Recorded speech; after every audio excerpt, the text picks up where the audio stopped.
Does Gnar have a chicken bone helmet? Is that what's happening here?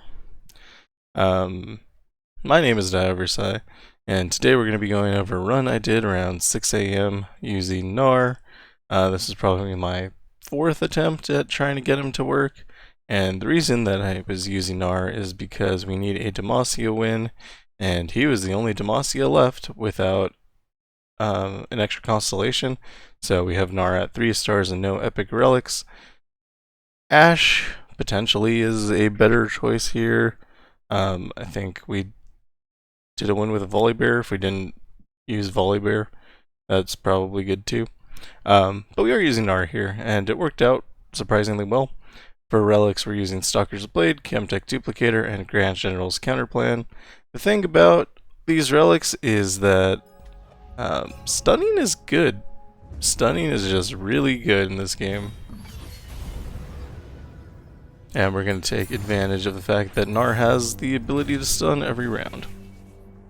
And so when we're looking for power, Spellslinger is probably the best power. Potentially the alternative power source might work. Created cards costs 1 less, probably also pretty good. You want to be looking for something that's just reducing costs. If you get perfected mana flow or something, that's obviously also great. You do want to pass, let your opponent play a card, drop Gnar so that you hit, you do get a Poké Stick out of it. And I played so many rounds of this that I kind of forgot what relics I was using at some points, and also what powers I had occasionally. We're blocking with Gnar because we can just play a new one. And then when we play it, we get a strike from Stalker's Blade, which reduces the cost of Poké Stick. And Poké Stick is a way to do a lot of damage to the enemy nexus, as you can see. I feel like there's an infinite combo somewhere in here, and I just wasn't able to find it.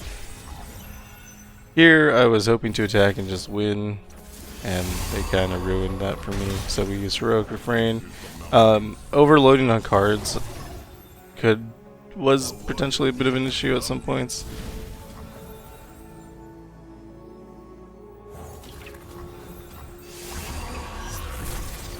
And we're going to play this very slowly. They play a unit, we don't do a lot, and then we just basically try to make sure that everything is under control and that we have enough stuns to take care of our opponents. That's the ideal here.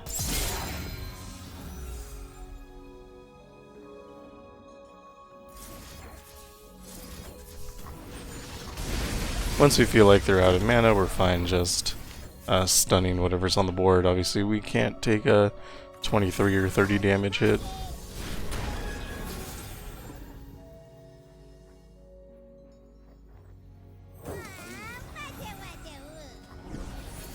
And every round that you do damage to the enemy nexus, your units get extra impact. And when you have enough impact, you can just attack and win the game.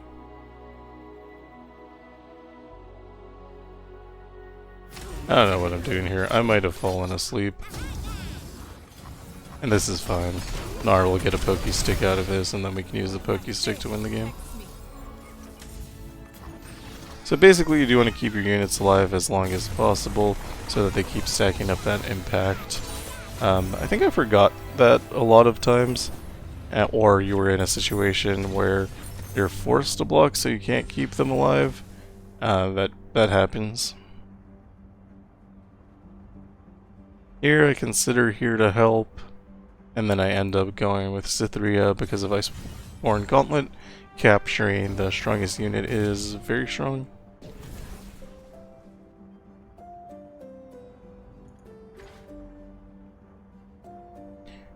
I was looking at Lysandra here, but I felt like we wouldn't actually have a way to level Lysandra up. So I skip. Then I end up taking this Jinx, because Jinx has the mana deposit so we can play her for free. And I believe I forget to do that a couple times, but that was the idea.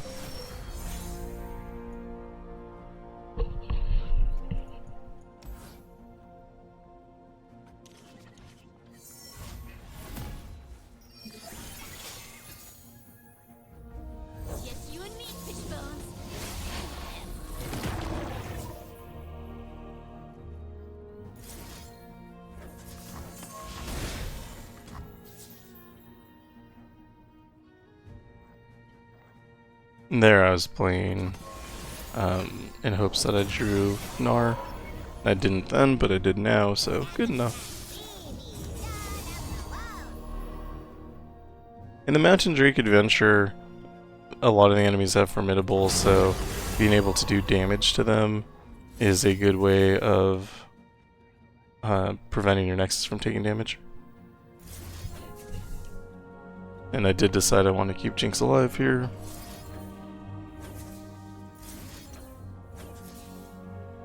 And that also I didn't want to take any damage. You can see how valuable Spellslinger is when we're playing just an absolute load of spells every time our opponent attacks.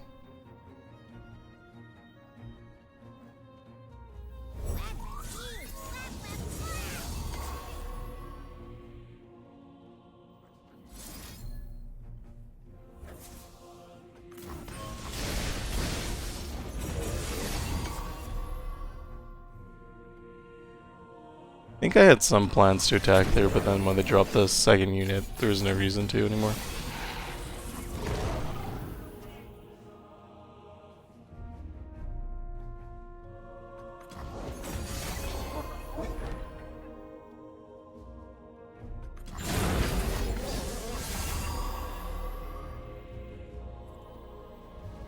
You can see how slow I'm moving cards because I'm so tired.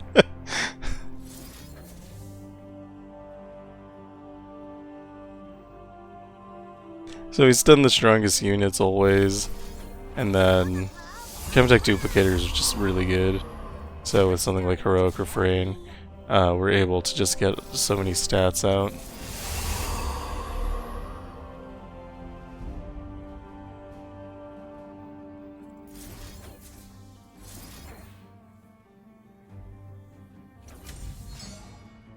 And by targeting the enemy Nexus here, we do level Jinx up, which allows her to survive. And we get some damage into the enemy Nexus, which is how you win the game. But again, you can see how good Spellslinger is. None of this is possible, basically, without that. You need some source of mana. It doesn't have to be Spellslinger specifically. You just need more mana than we have.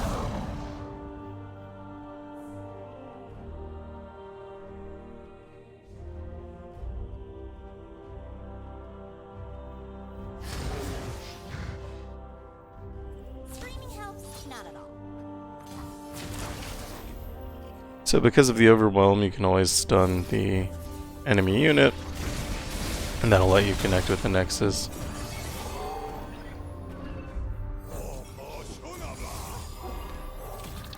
And now I'm just getting units on the board to block for next round.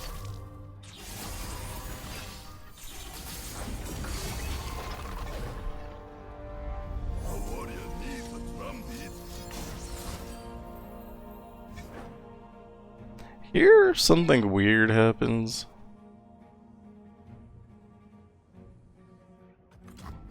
I hit resolve, and then they get to attack. So that must have been in response to something that I did.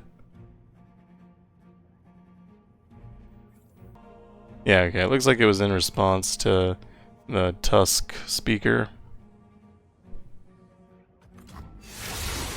And I didn't realize that. I thought it was gonna be my turn after that. And so I end up in a situation that I wasn't quite expecting because we don't have Gnar on the board. That means we don't have access to Wallop from all of the copies of Gnar that we have.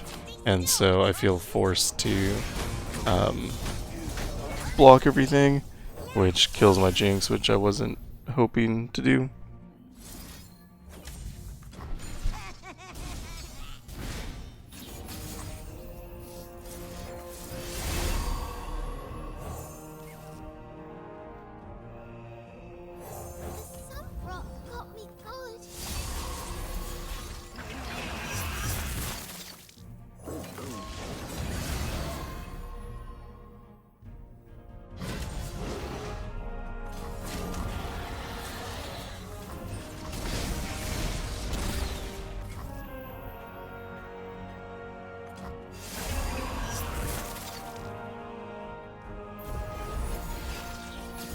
So the game seems to lag whenever you discard your fleeting card from Grand General's Counterplan.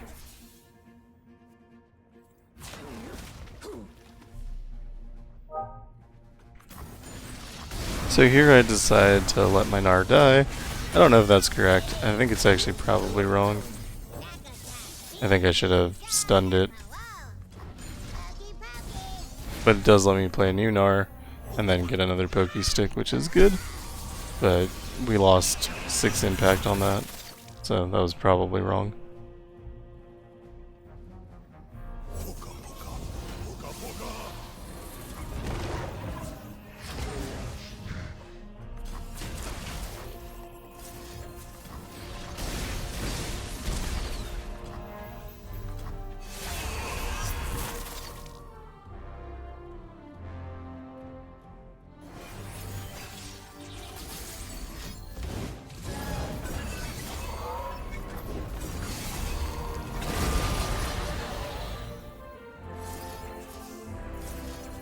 Let's see if I learned my lesson.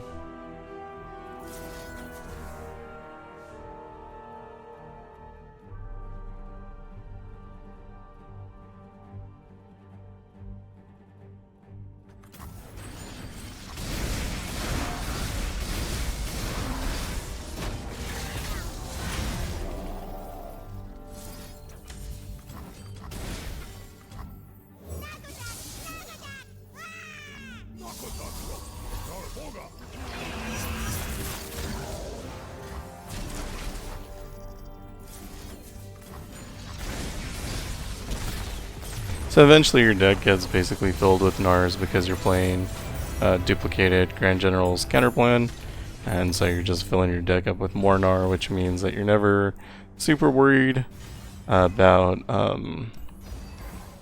losing them.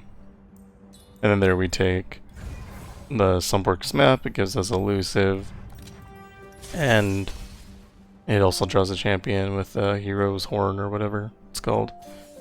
So that's a good power, because every hero we draw is a stun.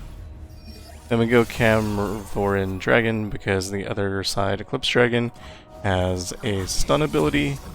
Or not stun, what's it called? It's the silence. It does 6 damage, but it actually ends up doing 24 damage for some reason. And so if you lose your Gnar, you kind of lose the game. So we don't want to do that. And this has a lot of units, but it's pretty controllable.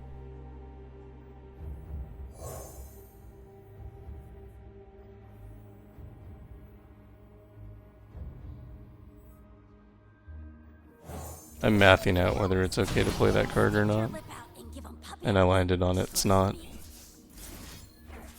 One good thing about the Chemtech Duplicator is it lets you hit through Spell Shield, which is incredibly important.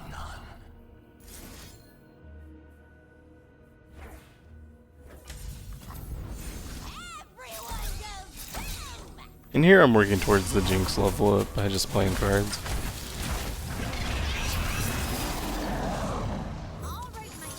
It's kind of hard to do with the Poké Stick, because you're always drawing more cards.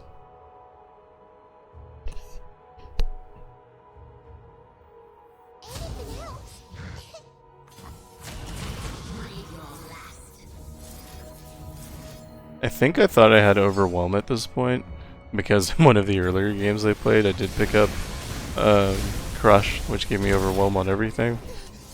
And that's why I ended up attacking with everything, and then spending just way too many stuns.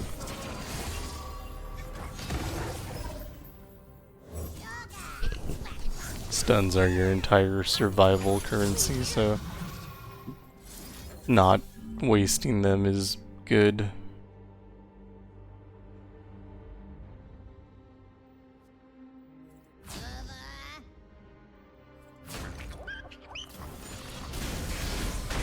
And the more units we kill, the better off we are in the future, because that gives us less targets that we have to stun.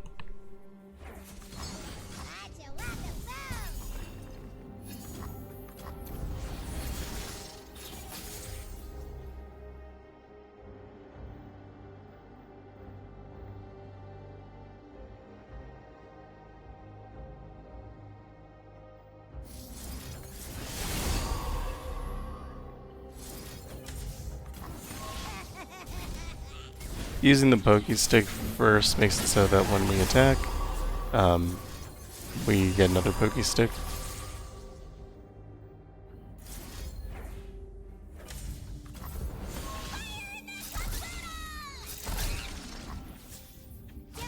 Here I should attack with basically everything that has impact, but we had enough damage to win, so it didn't matter. But that would have given us like an extra 7 damage or something, just from the impact, and that would have been good. I take Cold Shot because we have Chemtech Duplicator, and Parallel Convergence is incredible. Then I choose to go to the Smooth Soloist because we want powers, and this has more powers than the other way. I take Seize Fury, which is when you cast a spell, spawn equal to the spell mana, or the first time you cast a spell in a round. Spawn equal to your spell mana, and I kind of just wanted to check if it was fixed. There was patch notes that said it was fixed, and I just wanted to find out. Also gives us a blocker if we play any spell, so that's nice. It's also something that we can grow over time, which is also nice.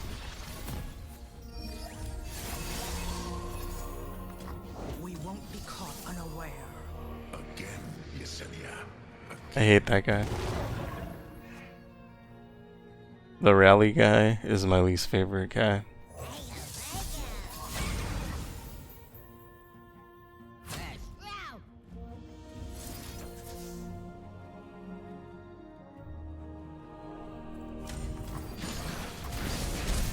I decided to take 8 there.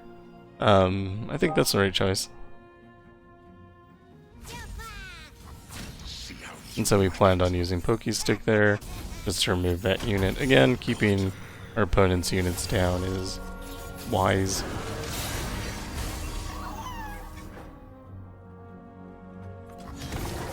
And here, I have 2 stuns, so I'm not really worried about anything.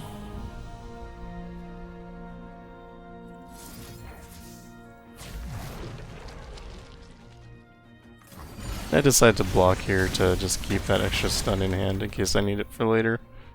There is always Strafing Strike to worry about.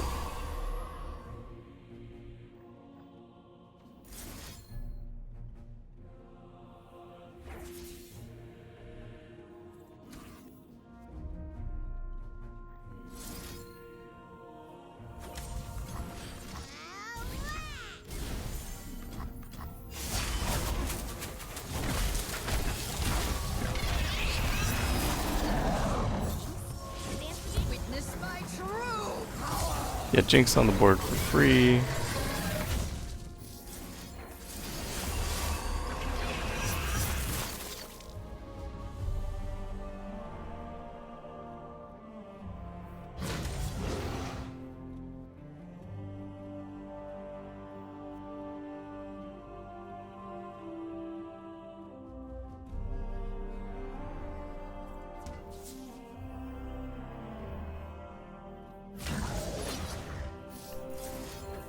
I was thinking about playing Cethria, but since this unit has Vulnerable, I decided that it was better if we just killed it while we can, rather than capture it, and then we can use the capture for something else later.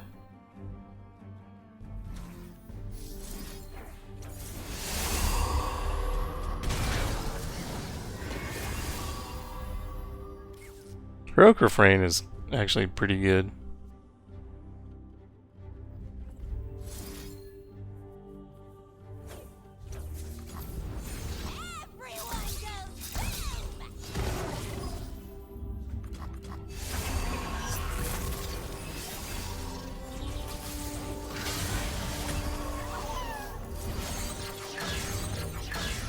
Play Parallel Convergence, or whatever, Called Shot to get Parallel Convergence. They do play the rally guy without needing to rally, which is nice for us.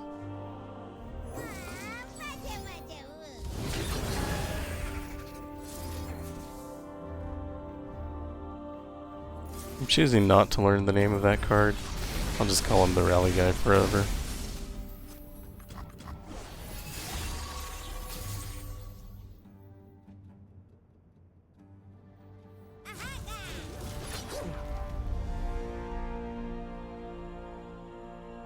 They don't have any combat tricks here, so we can't attack with more units.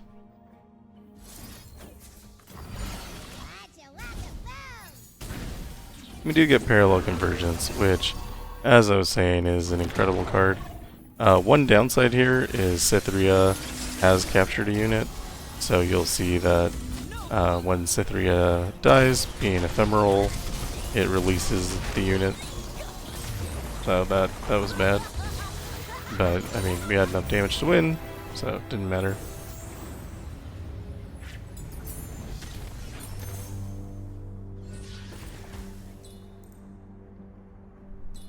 Take Scout here, because Scout plus Elusive sounds really good.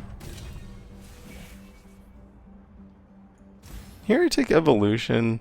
I think the idea was to give more power to Gnar when we play him, so that he could be better at removing things with Stalker's Blade.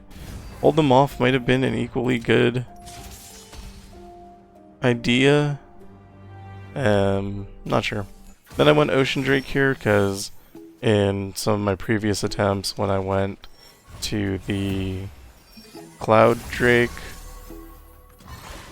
they would remove Gnar immediately, and then on top of being able to do that, they had a ton of recall, ton of stun, and I just wasn't able to mount a defense at all. So, yeah, that's why I went this direction.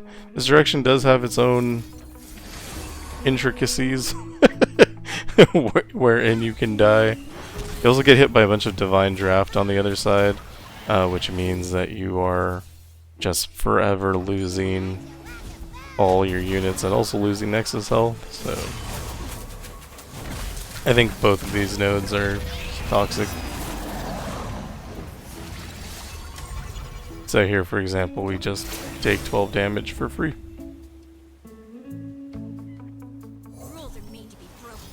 And that ebb, had it gone on to anything else other than our spawn, would have been incredibly bad.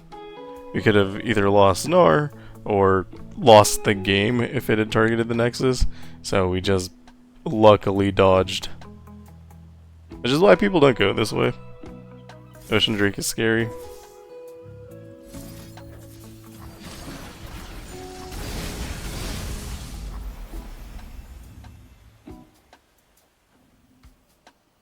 Music's a banger though.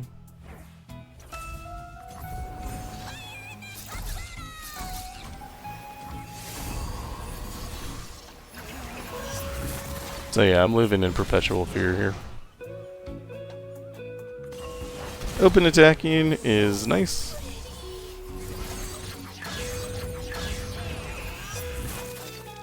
It's a good passing move.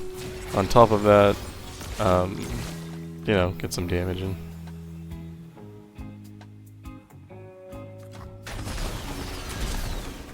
I feel like I undervalue the spawns, because I could have been keeping it alive and just growing it and making it nice and big.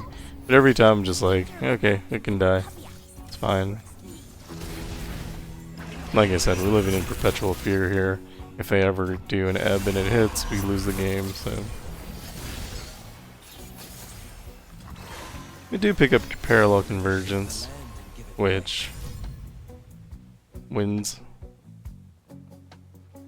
So I was looking up what that ability did, because parallel convergence will kill my unit.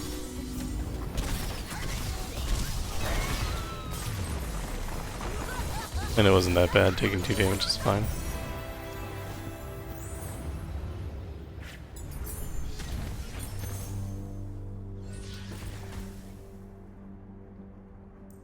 Here, take pack mentality, because we can build wide boards, and then giving everything overwhelm is good, and also +4/+4, so I was pretty happy about that. There's a Steel Tempest with Farsight Alteration, which means we start with an extra stun. Obviously, I'm taking that. Only need 1 copy though.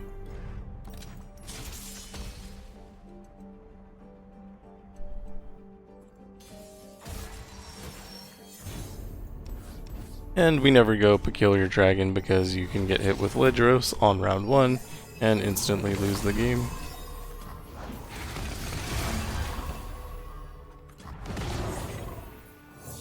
There's too many ways to instantly lose the game in this adventure, I feel. Like, there's just a lot of non-interactable problems.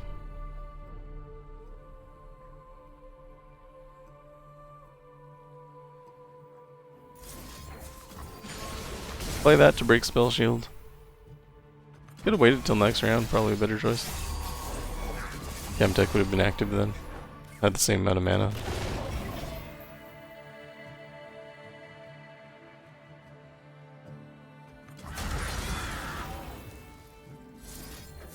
We're completely fine here. We have 2 stuns.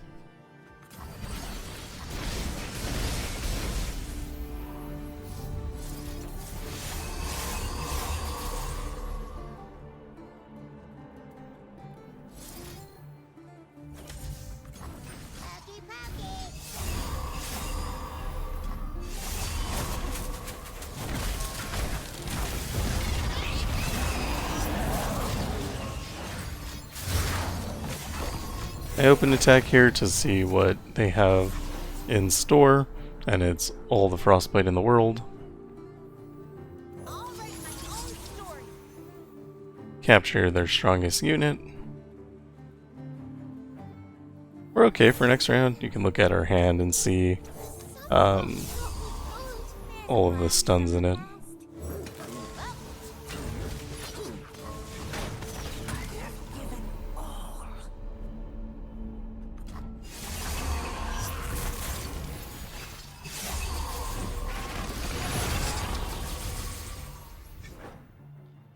They do capture a unit, which I don't love. It does force me to play Gnar here, because otherwise all of my Gnars in hand aren't wallops. And they need to be wallops in order for me to survive.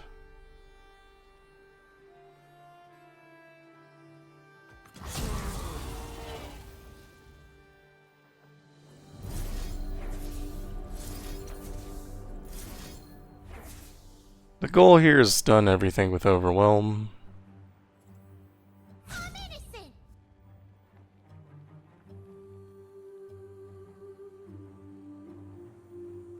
I have the brilliant realization that Gnar's Wallop does 1 damage, and I can just kill one of the guys with it. And I can kill the other guy rather than stun him. Preserving your stuns is important.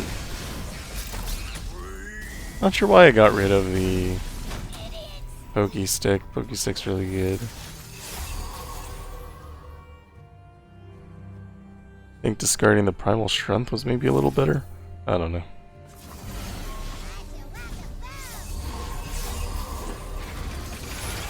They capture our Gnar again.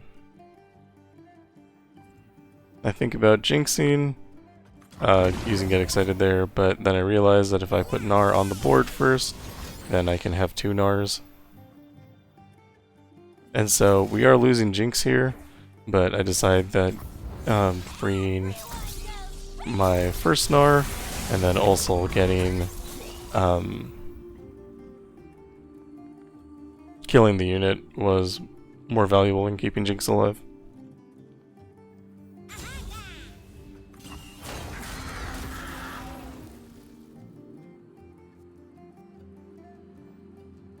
So here, I don't realize that I have 2 Chemtech Duplicators now because I have 2 Gnars. So our spells cast 3 times.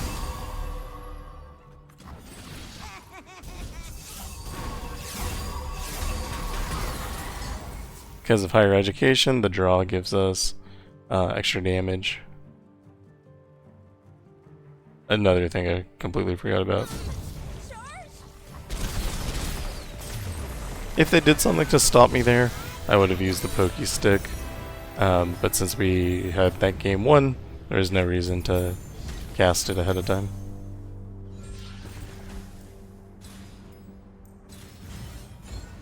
Here I take an extra Primal Strength because it has Slipstream on it, Slipstream lets us draw more cards, which is nice. I think it actually ended up hurting me though, because hand space was a problem. Spindle or rerolls, find Titanic Wake, that's amazing for us. And we can cut a card, Bitsy Lizard has never done anything. And we finally get to Elder Dragon.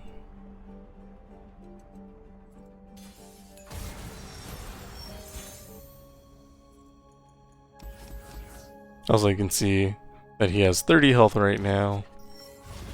Actually, if we go back just a little bit, we can see he has 10 health before he has 30 health. Went back a little too far. But otherwise, how will you see what I'm trying to say?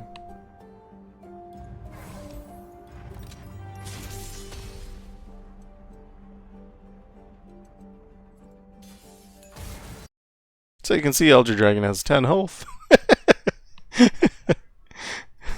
Which then goes up to 30. And then once we hit OK, it becomes 99. I liked it when it was 10.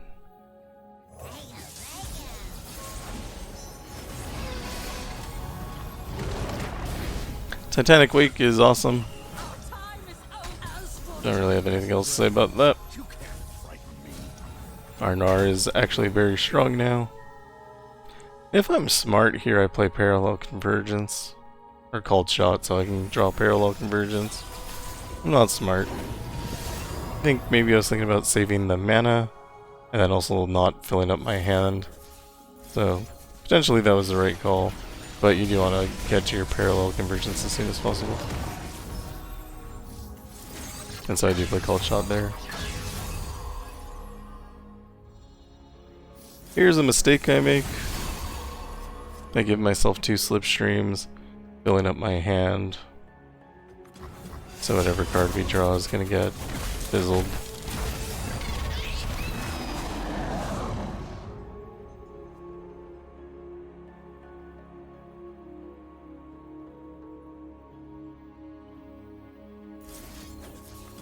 That wall up is a passing move.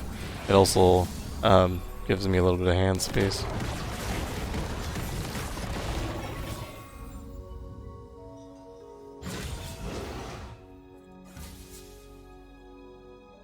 Back Mentality gives me mana gems. But I'm still deciding whether I should play it or not. I decide on yes.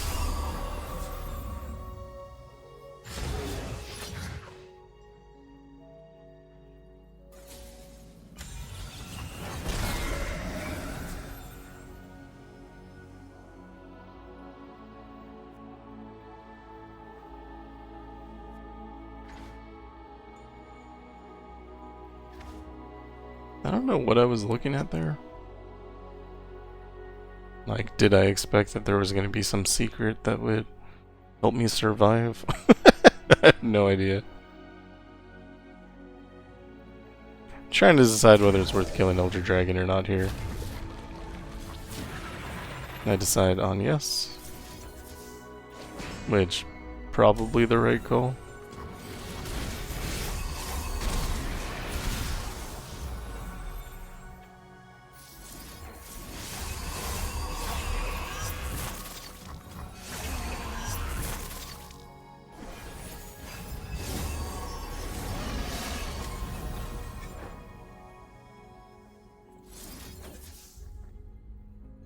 Just preemptively stun everything. You never want Elder Dragon to level up. He does, you instantly lose. Rules are made to be broken. For people.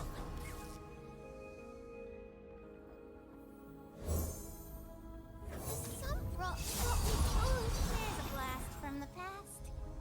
Well, We have so much stats on the board right now.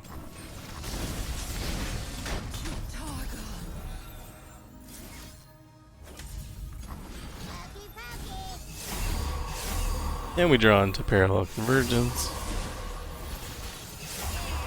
which, as we've stated before, is a very good card.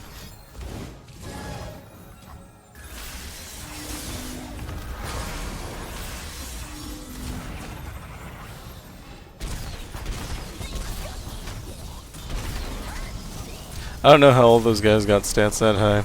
Nothing makes sense, but it was pretty great, and I loved it. And that is it. This run was surprisingly smooth. I thought I was going to have a lot more problems with it, especially considering the runs I did before this, where I did have a lot more problems. But we do get through this with a nice S rank and basically no problems. So I was pretty happy with that. Yeah, that's Gnar. I felt like I was in control most of the time, and the only problems that I had, the things that scared me, were the Cloud Drake, Ocean Drake node, where you can't really control how much damage you take. Sometimes you'll just die, and that's really unfortunate. Spellslinger was incredible, probably the best pickup that I could take. Perfected Mana Flow probably would have done the same thing. Potentially normal Mana Flow, or again, alternative power source. Those are all things that give you mana. Sorcery might also be fine, although often we were casting 4 spells, so I think sorcery would have been a little less good. And then, in times when we're drawing from our spell mana anyway, sorcery is obviously not doing anything for us. So, I don't know. I think Spellslinger is probably the best choice there. So, try to get that if you can. And that is all for me. Thank you for watching. If you like what I'm doing, like and subscribe. And I will see you in the next one where I try to figure out how to use Targon. And that's not going to be fun for me. Anyway, see you later. Bye.